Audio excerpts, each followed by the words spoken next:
This evening, we're going to be looking at fault finding with God, or rather, I should say, finding fault concerning God, finding fault with the things that He has done. And you know, the fact of the matter is that if you listen to a lot of the arguments of atheists, and this would even be very, very famous atheists, it would be an argumentation of really complaining against God.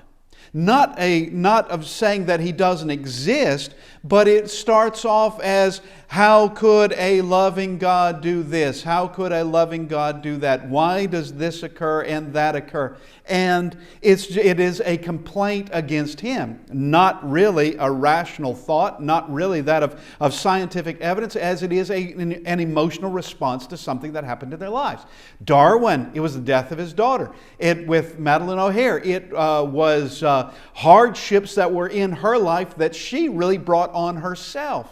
And very famous ones, and it's almost like complaining against the manager of an apartment building or a manager of a store in a managerial style, rather than having absolute evidence that God does not exist. Now, we're not going to be covering atheists this evening, but that of fault finders. And the fact of the matter is that if you can find fault with God, you can find fault with anything. Okay, if you can somehow uncover something or think that something God did is bad or wrong or unjust, then you can do that with anything, because you've gone to the highest power, an eternal being, all-knowing, all-powerful, and claim that He is imperfect. That He has done something. Just because you don't like something doesn't mean that it is wrong. That's a fact.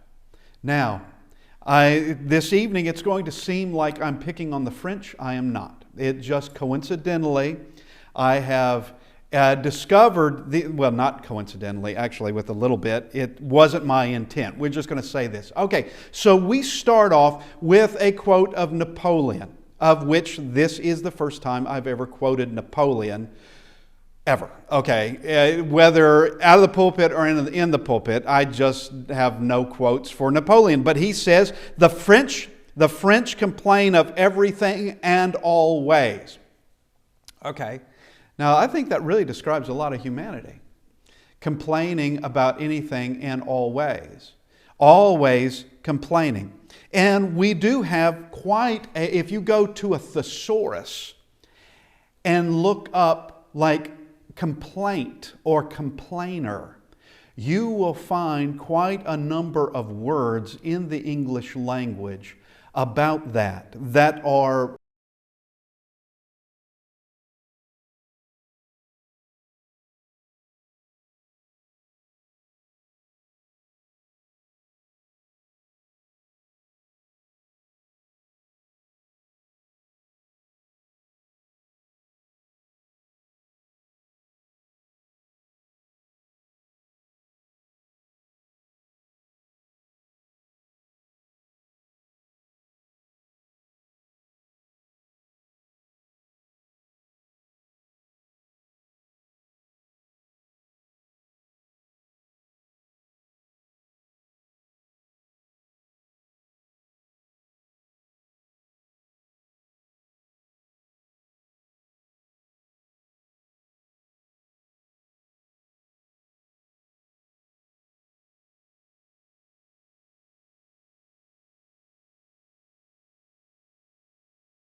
It is an attitude looking for an issue. That's what it is. Just trying to find anything available. Now, let's go to Matthew chapter 11, if you would. Matthew chapter 11. And here Jesus is describing those who've been complaining against the works of God. Those who they had something to say about John the Baptist, and now they have something to say about Jesus. And they don't quite match up, do they? In the expectations that they had concerning John the Baptist and what they have concerning Jesus. They've contradicted themselves. But verse 16, so Matthew chapter 11, verse 16. But to what shall I liken this generation? It is like children sitting in the marketplace and calling to their companions and saying, we played the flute for you, and you did not dance. We mourned to you, and you did not lament. For John came neither eating nor drinking, and they say he has a demon. The Son of Man came eating and drinking, and they say, look, a glutton and a winebibber, a friend of tax collectors and sinners. But wisdom is justified by her children. Now notice,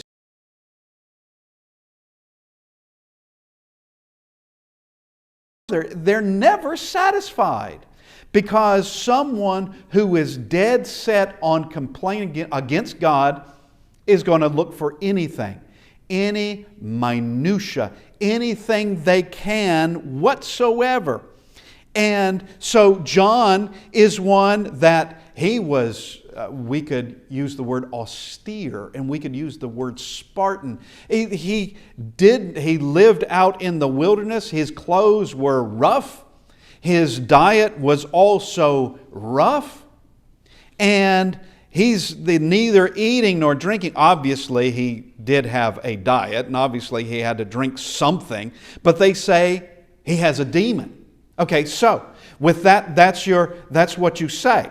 All right, he is one that always seems to be fasting, or one that always seems to have just this sparse kind of diet about him, living in a very, very rough way out in the wilderness. All right, he's got a demon.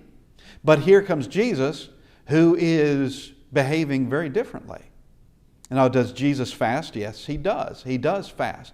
But he would eat with tax collectors.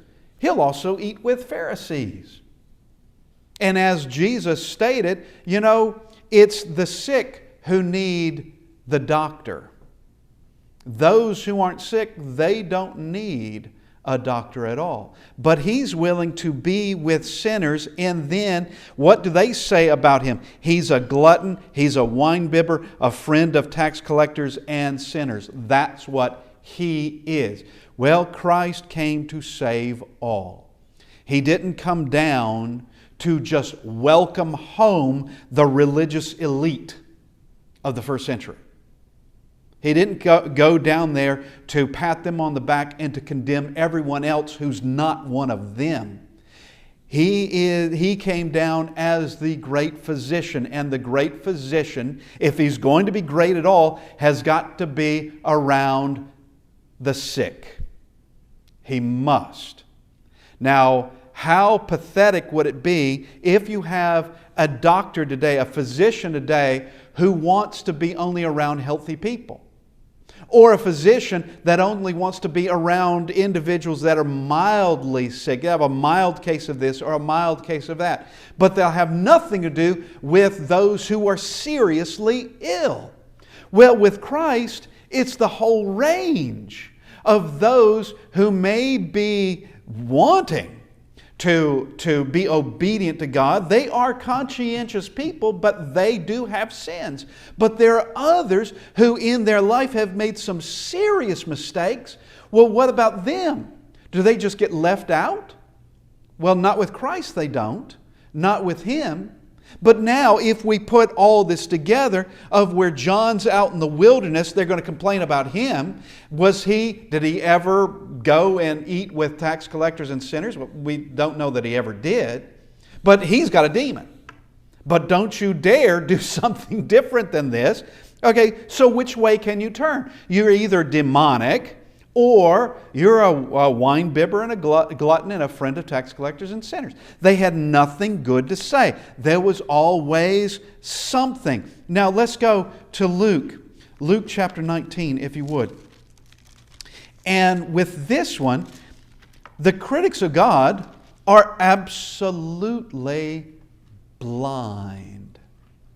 Extraordinary things can be happening around them, and they're blind to it because they want to criticize, not to find the truth about a matter or to come to a realization this is a fulfillment of Scripture right in front of us. As a matter of fact, they are witnessing Zechariah 9 verse 9 happening right in front of them, and they don't see it at all. All they can do is criticize. We go to verse 27. So we're in Luke chapter 19, verse 27. This is Jesus entering into Jerusalem. He is entering, and he happens to be on the colt of a donkey, in fulfillment of Zechariah 9:9. Behold, your king is coming to you. And in that scripture, describing him on a donkey, on the foal or the colt of a donkey.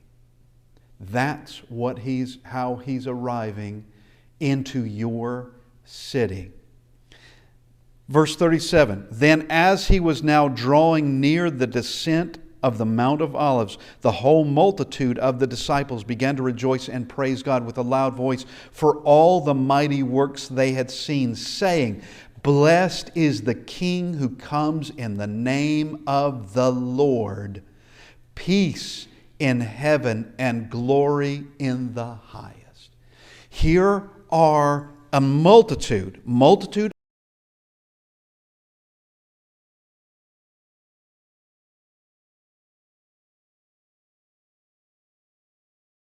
Jehovah. They see it. They understand it. They are saying this. Peace in heaven and glory in the highest. All right, you don't say that to concerning a prophet, just a prophet. We're studying Jeremiah. No one would say that concerning Jeremiah because he's not a king who comes in the name of the Lord. He's a prophet that comes in the name of the Lord, but he's not the king. Certainly nothing like the King of Kings. Verse 39, here we have the critics. And some of the Pharisees called to him from the crowd, Teacher, rebuke your disciples. Now, we can know that there are scribes who belong to the Pharisees. We know that from the book of Acts. That not only are they put together in Matthew chapter 23, woe to you scribes and Pharisees, hypocrites, but there were scribes who were among the Pharisees. I'm sure there were scribes that weren't among the Pharisees. But the scribes, they would know the Scripture really more than anybody else, humans of the day. They would know more because they had to deal with it. But here we have these Pharisees, Teacher, rebuke your disciples.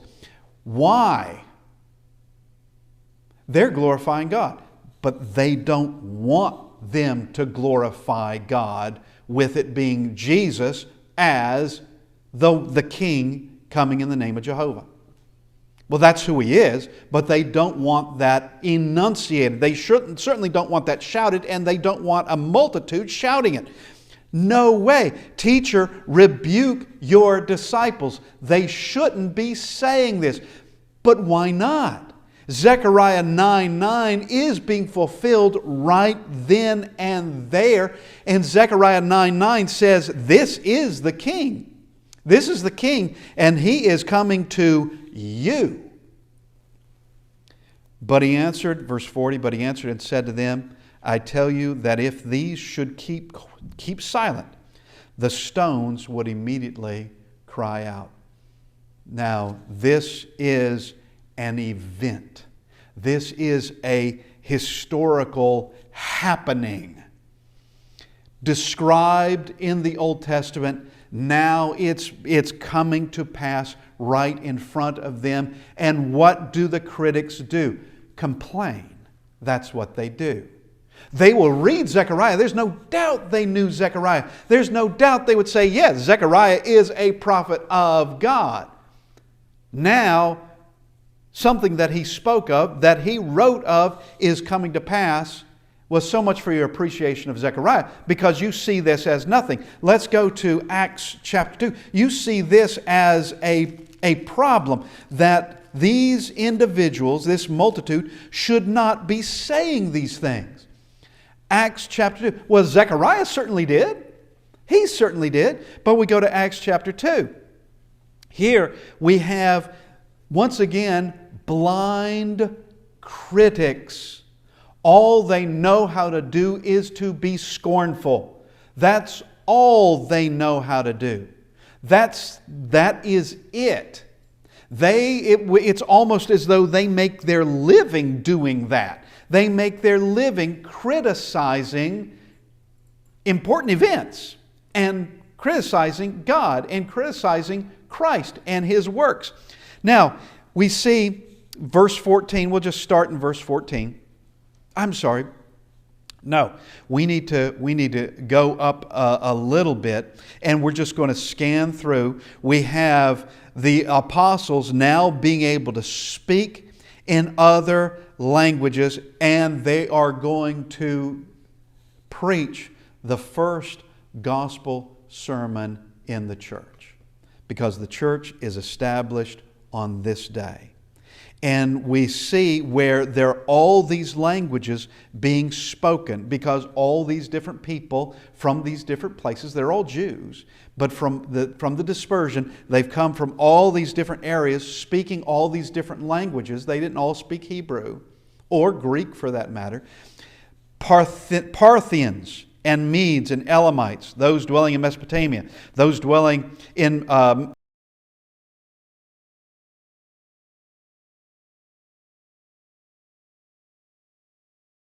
adjoining Cyrene, visitors from Rome, both Jews and proselytes, Cretans and Arabs, we hear them speaking in our own tongues the wonderful works of God. So you have those in the crowd who recognize, no one gets up in Jerusalem and begins preaching in Arabic.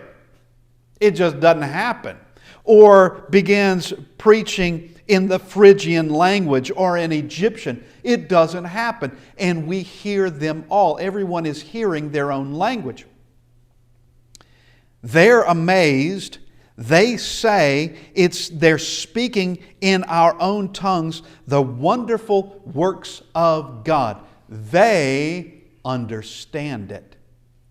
They are not there to criticize, but can judge rightly, give it a good jury to it, to understand these are the works of God. This is the wonderful works of God. So they were all amazed, verse 12, and perplexed, saying to one another, what could this mean? Now, they ask that question, enter the scorners. Okay, they don't want that question answered or taken seriously. They don't want that question spoken. What could this mean? Others mocking said, they are full of new wine. Dismiss this.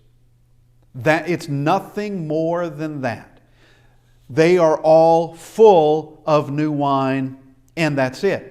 All right, how did they come to that conclusion? Surely they can hear this in their own language. Surely they can see that something extraordinary is happening right in front of them, but they don't want to admit it at all.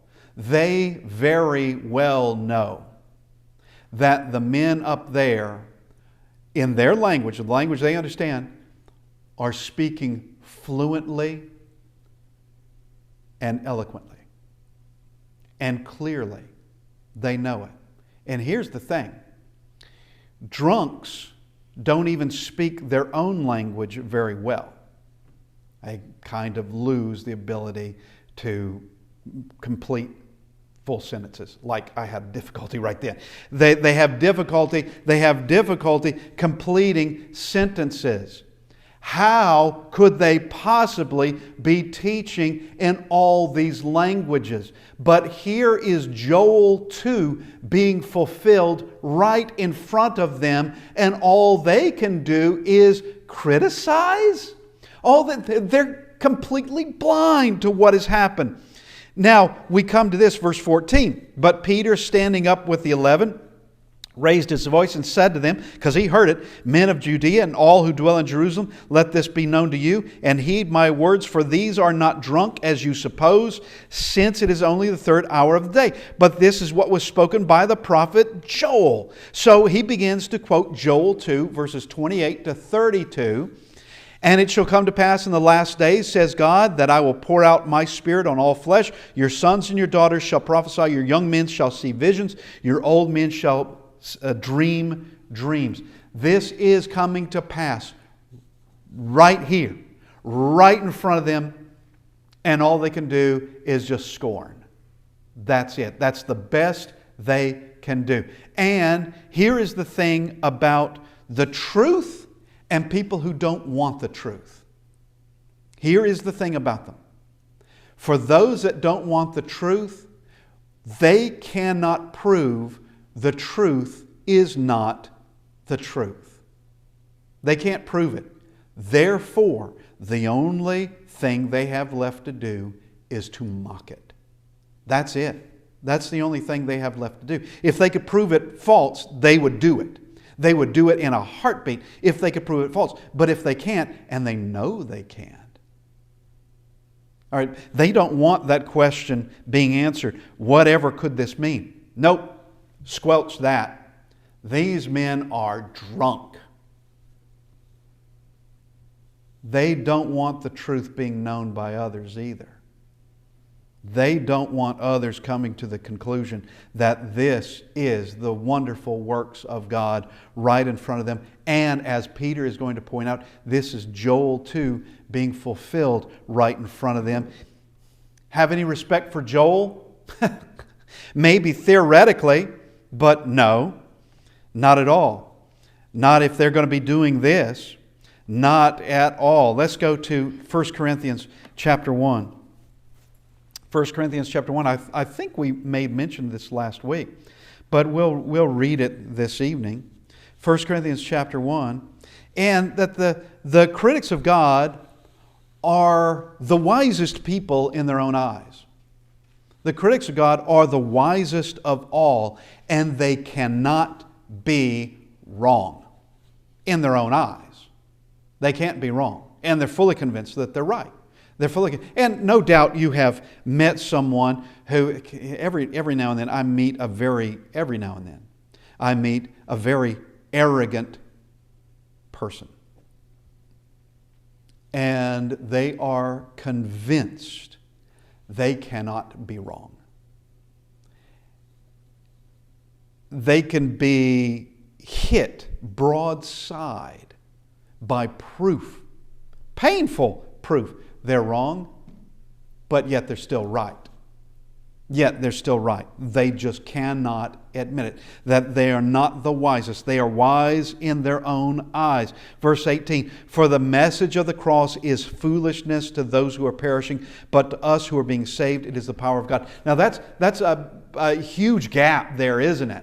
That's a huge gap. To those who are perishing, it's foolishness. Why would that be? Well, it's the cross and sin and salvation for sin. And why should I be concerned about that whatsoever? There's a lot of folks that they're living their life as though they don't need salvation whatsoever. They're fine as is. Either there's not going to be a judgment, or the judgment is going to be easy on them because they are what they are and they need no salvation. They're perfect enough. But here is the message of the cross is foolishness. Foolishness? This is what saves us. How is it foolish ever? This is the love of God being shown to us to bring us home to God. How is this foolish? Well, to those who are perishing, that's precisely what it is. But to those who are being saved, it is the power of God. For it is written, I will destroy the wisdom of the wise and bring to nothing the understanding of the prudent. That's Isaiah chapter 29, verse 14. Here is God saying well in advance, this is what I'm going to do. You have those among the Jews who think they know how they are going to be saved. You have those among the Gentiles, among the Greeks, they have their idea as to who God is and who God should be. But the message of the cross doesn't match either one of those ideas. The message of the cross is somewhere else. Well, who could have figured it out? Who among any of us, wise or foolish, could come up with an idea as to how mankind can be saved? I couldn't do it. I know I couldn't. I couldn't be the one to predict, oh, well, obviously this is what has to happen and this is what God is going to do. So I guess He's going to do that. Well, we have to be informed of those things. We have to be informed. Now, and that's the message of the cross. So verse 20, where's the wise? Where's the scribe? Where's the disputer of this age? Has not God made foolish the wisdom of this world? And the answer to that is yes. The wise, the scribe, the disputer of this age, they think they know better. They think they know a better way. When you think you know a better way than God, what have you just done? You've criticized the ways of God, which means you criticize God. What He's done is obviously foolish. What you've got is obviously wise. But He says, I'm bringing that to nothing.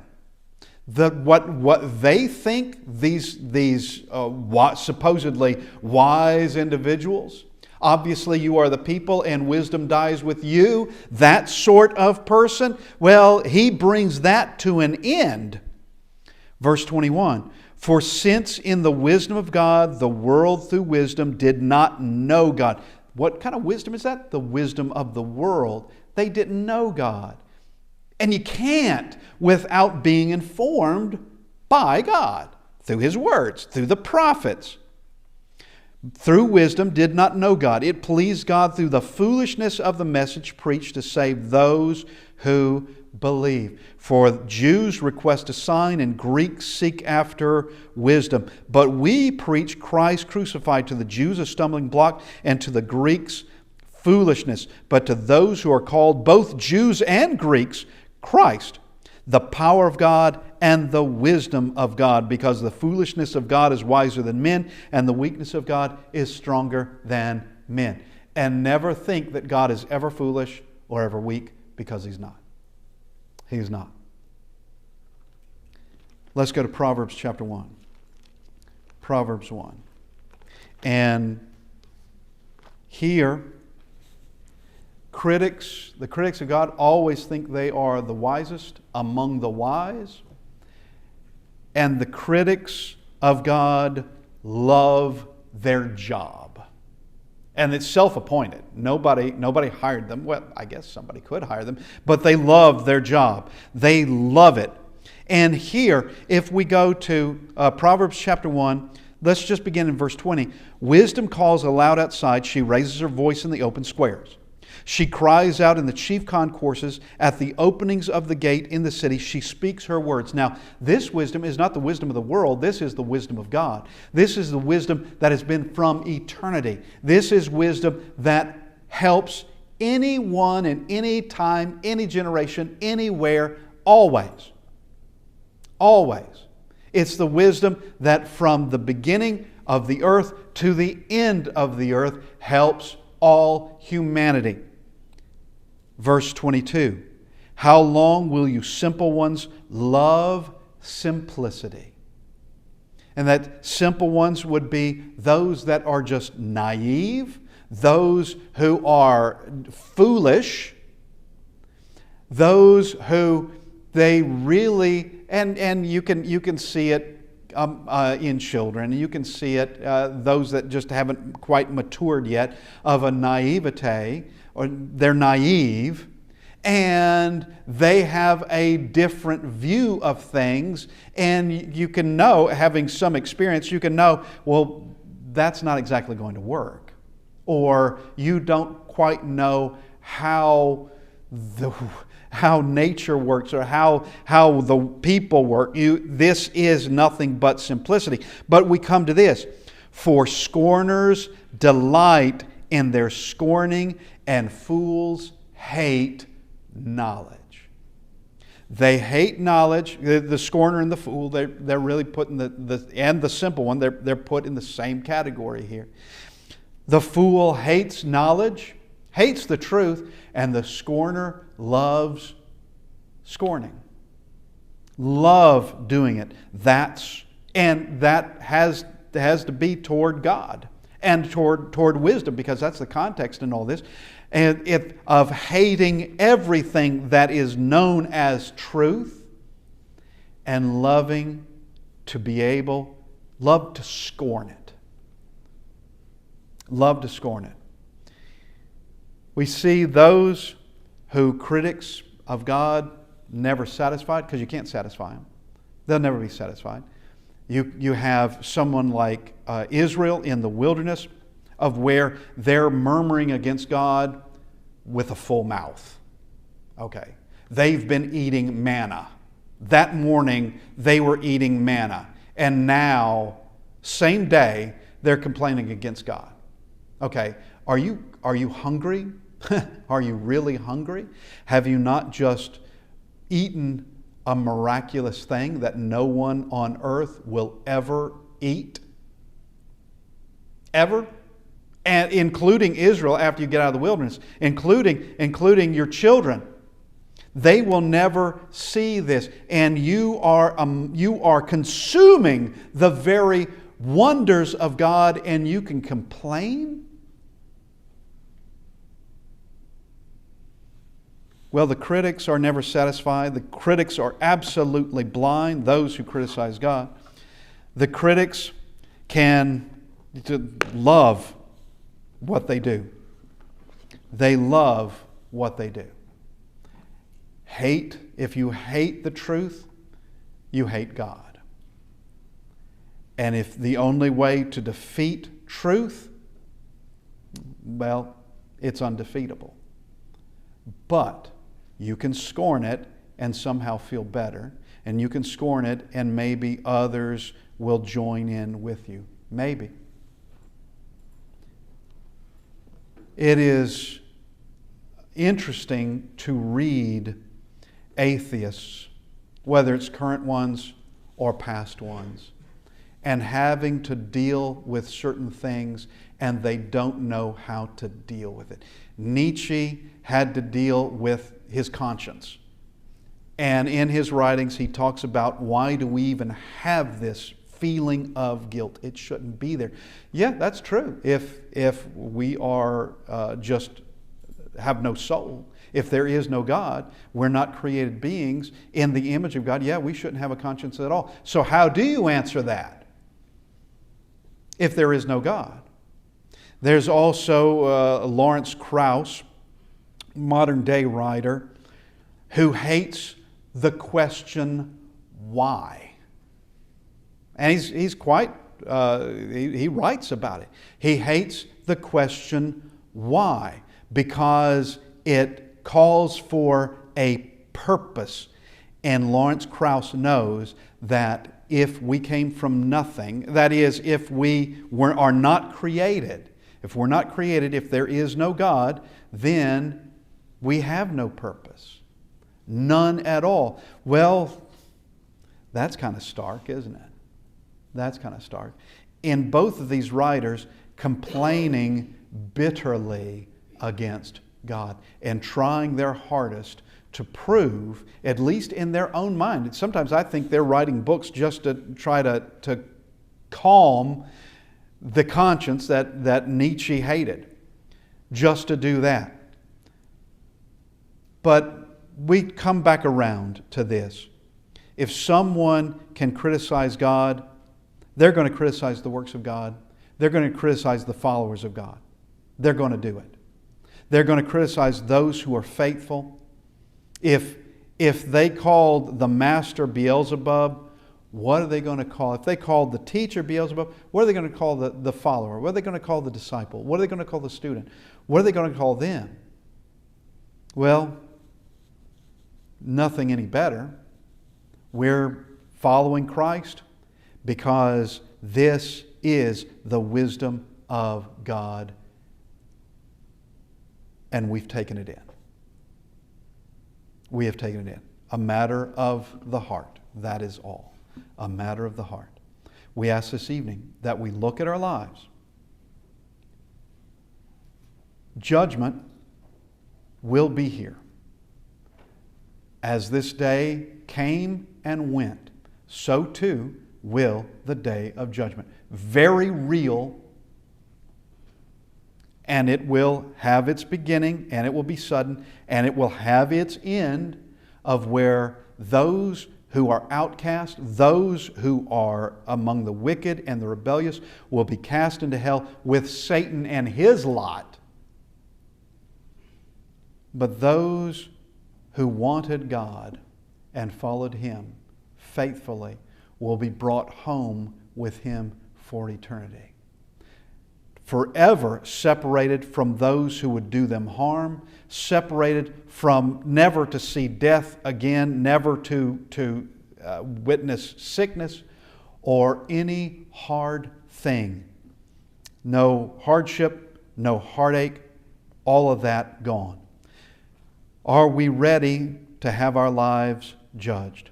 This evening, if you need to respond to the invitation, we ask that you come as we stand and sing.